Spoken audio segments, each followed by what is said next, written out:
Capítulo 1. Se me cortó la respiración cuando vi el rostro de mi hermano observándome fijamente desde el suelo. La fina cicatriz en forma de gancho de Grey seguía siendo lo primero que veías en ella, seguido de lo dolorosamente hermosa que era. La revista Vogue, su tercera portada en la versión estadounidense en igual número de años, debía haber llegado junto con el correo y había aterrizado con el frente hacia arriba, justo en la alfombra del vestíbulo donde la encontré a la luz plateada y fantasmal de la mañana. Las palabras "La guardiana secreta" flotaban en una frase color verde musgo debajo de su fotografía. Su cuerpo estaba inclinado hacia el fotógrafo, sus labios lucían entreabiertos en un suspiro, sus ojos negros miraban fijamente a la cámara. Un par de cuernos se fundían con su cabello blanco como si fueran suyos.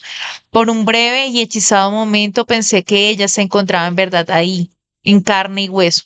La tristemente célebre Grey Hallow. En los 4 años que habían transcurrido desde que se fue de casa, mi hermana mayor se había convertido en una mujer de cabello como de hebras de caramelo y un rostro de mitología griega. Incluso en las imágenes fijas había algo vaporoso y diáfano en ella, como si pudiera ascender al éter en cualquier momento. Quizás esa era la razón por la que los periodistas siempre la describían como etérea, aunque yo siempre había pensado en Grey como más terrenal. Ningún artículo había mencionado jamás que ella se sentía más en casa cuando estaba en el bosque, o lo buena que era para hacer crecer las cosas. Las plantas la adoraban. La planta de wisteria fuera de su recámara de la infancia a menudo se colaba por la ventana abierta y se enroscaba en sus dedos por las noches. Levanté la revista y le di un vistazo al artículo de portada. Grey Hallow viste sus secretos como si fueran seda. Cuando me encuentro con ella en el vestíbulo de Landsburg, Hallow nunca permite a los periodistas acercarse a su departamento y tampoco, según los rumores, organiza fiestas o recibe invitados. Está vestida con una de sus enigmáticas y distintivas creaciones.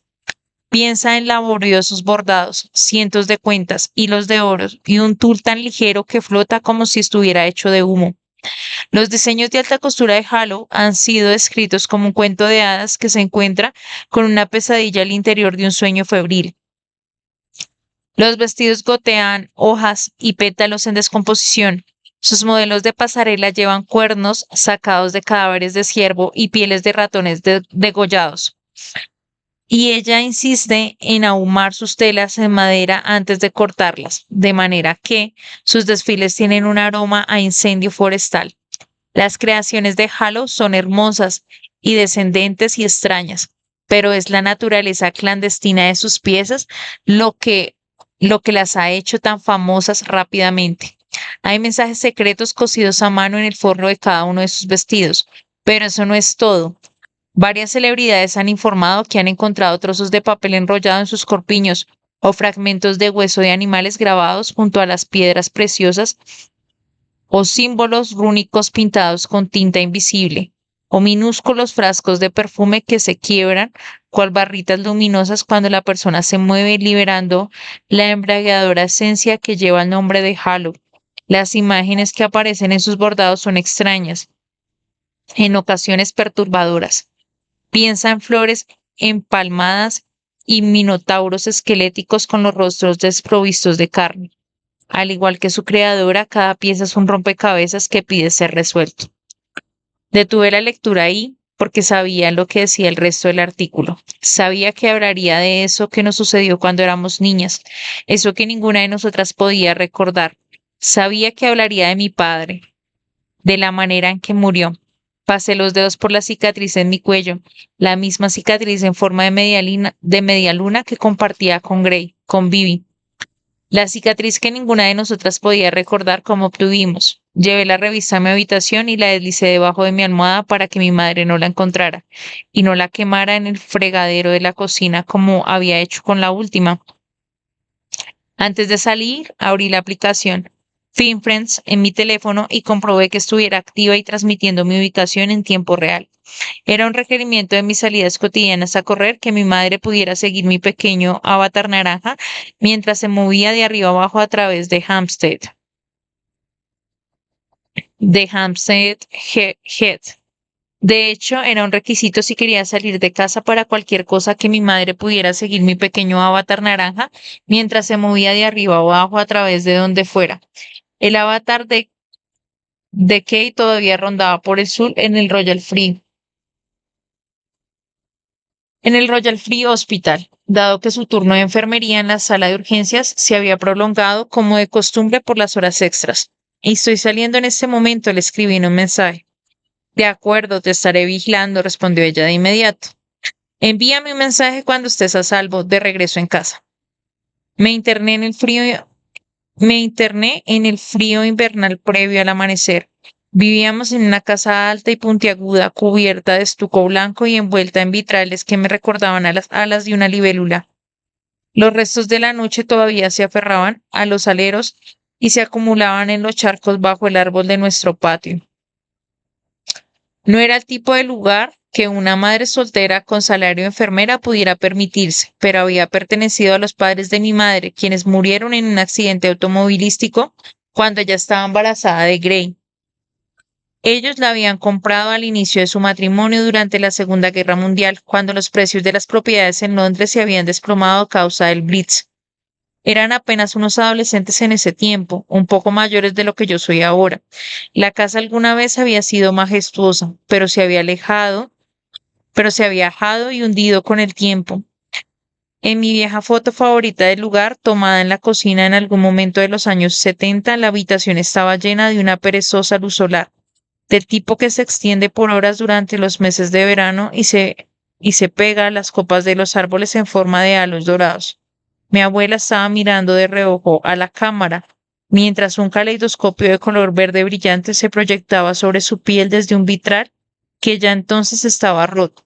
Mi abuelo estaba parado a su lado, rodeándola con el brazo, con un cigarro en la boca, unos pantalones de talle alto y unas gafas de fondo de botella sobre la nariz.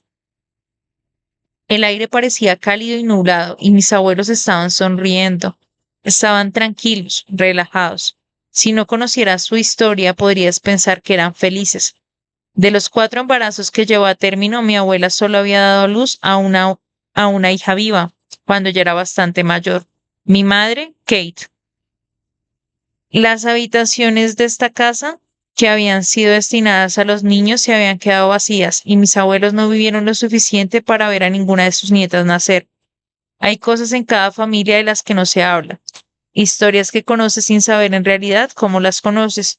Historias de cosas terribles que proyectan sus largas sombras a través de las generaciones. Los 3 bebés muertos de Adelaide Firelight era una de esas historias. Otra era eso que nos sucedió a nosotras cuando yo tenía 7 años. Vivi llamó antes de que hubiera llegado al final de la calle. Tomé la llamada con mis AirPods, sabiendo que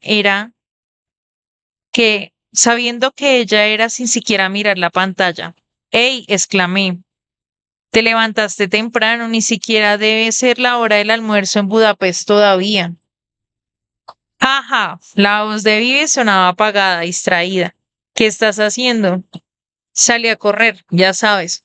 Eso que hago todas las mañanas. Di vuelta a la izquierda en la esquina y corrí por el sendero, más allá de los campos deportivos desiertos y las carcasas de los árboles que se erguían altos y desnudos en medio del frío. Era una mañana gris, el sol bostezaba con pereza en el cielo detrás de un manto de nubes. El frío hacía punzar mi piel expuesta, arrancaba lágrimas de mis ojos y hacía que mis oídos dolieran con cada latido de mi corazón. ¡Qué horror! Dijo Vivi. Escuché el anuncio de una aerolínea al fondo. ¿Por qué te haces eso? Pregunté. Es el último grito de la moda para la salud cardiovascular. ¿Estás en un aeropuerto? Insistí. Vuelo para un concierto esta noche, ¿recuerdas? Acabo de aterrizar en Londres. No, no lo recuerdo, porque definitivamente no me lo habías dicho. Estoy segura de que te lo dije. Negativo. Como sea, estoy aquí y Grey está volando hacia acá desde París para alguna sesión de fotos hoy. Así que estaremos un rato juntas en Camden. Antes del concierto, pasaré por ti en cuanto salga de este horrible aeropuerto. Vivi, hoy es día de escuela. ¿Todavía estás en esa institución destructora de almas? Espera, no me cuelgues, voy a pasar por migración. Mi camino habitual me llevaba a través de los verdes campos de Golders Hill Park, con su pasto salpicado y una bomba de confeti de narcisos amarillos y azafranes blancos y morados. Había sido un invierno benigno y la primavera ya comenzaba a asomarse, vibrando a través de la ciudad a mediados de febrero. Los minutos pasaron. Escuché más anuncios de aerolíneas al fondo mientras corría por el borde occidental de Hampstead Head. Luego, a través del parque más allá de la piedra blanqueada de Henwood House, me adelanté en lo más profundo de los serpenteantes laberintos silvestres de la maleza, tan estrechos, verdes y antiguos en algunos tramos que resultaba difícil creer que seguían estando en Londres. Me sentía atraída por las partes más indómitas, donde los senderos estaban llenos de fango y los gruesos árboles de cuento de hadas crecían en forma de arcos. Las hojas de los árboles pronto volverían, pero esta mañana me movía bajo una maraña de ramas desnudas y mi camino estaba bordeado a ambos lados por una alfombra de detritos. El aire, hinchado de humedad, olía a agua. El fango era muy delgado debido a la lluvia reciente y resbalaba por la parte trasera de mis pantorrillas a medida que avanzaba. El sol estaba saliendo en ese momento, pero la luz de la mañana temprana estaba todavía impregnada por un poco de tinta. Eso hacía que las sombras fueran más profundas, con aspecto hambriento. La voz entrecortada de mi hermana sonó en el teléfono. ¿Todavía estás ahí? Sí, respondí, para mi enorme disgusto. Tus modales telefónicos son espantosos. Como te estaba diciendo, la escuela es totalmente aburrida y yo estoy muy emocionada. Exijo que faltes a tus clases y salgas conmigo. No puedo. No me obligues a llamar a la dirección para decirles que necesitas el día libre para el examen de ETS o algo así. No lo harías. Ay, de acuerdo. Fue agradable platicar contigo. Nos vemos pronto. Vivi, la línea se quedó en silencio a tiempo que una paloma salió disparada entre la maleza directo hacia mi cara. Grité y caí de espaldas en el fango mientras mis manos se levantaban por instinto para proteger mi cabeza, aunque el pájaro ya se había alejado volando, y entonces un pequeño movimiento en el sendero más adelante. Había ahí una figura, oscurecida por los árboles y la hierba crecida. Un hombre, pálido y sin camisa a pesar del frío, lo suficientemente lejos para no saber si estaba mirando en mi dirección.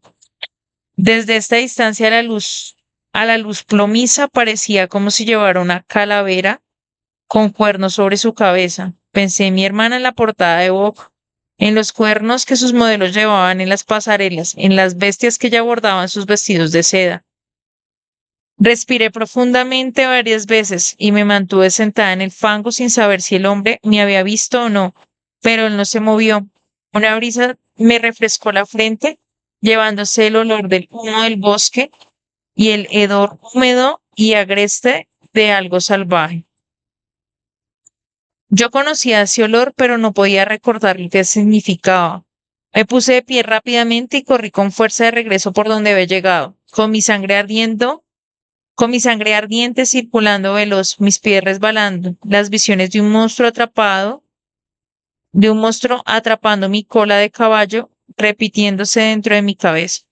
Me mantuve revisando detrás de mí hasta que pasé Kenmore House y llegué trastabillando a la calle, pero nadie me seguía. El mundo fuera de la verde burbuja de Hampstead Head estaba ocupado, como siempre. Londres estaba despertando. Cuando recuperé el aliento, mi miedo fue reemplazado por la vergüenza de que una húmeda mancha marrón se hubiera extendido por la parte trasera de mis leggings. Me mantuve alerta mientras corría de regreso a casa, de la manera en que las mujeres lo hacen, solo con un iPod, una generosa porción de adrenalina recorriendo mi columna. Un taxista que pasaba se rió de mí y un hombre que había salido para fumarse el primer cigarrillo del día me dijo que era hermosa, que sonriera. Ambos dejaron un pinchazo de miedo y rabia latiendo en mis entrañas, pero seguí corriendo, y ellos se desvanecieron a mis espaldas dentro del ruido blanco de la ciudad. Así era con Bibi Gray. Solo se había necesitado una simple llamada telefónica de ellas para que la extrañeza comenzara a filtrarse de nuevo. Ya en mi calle le envió un mensaje a mi hermana Bibi. No vayas a mi escuela.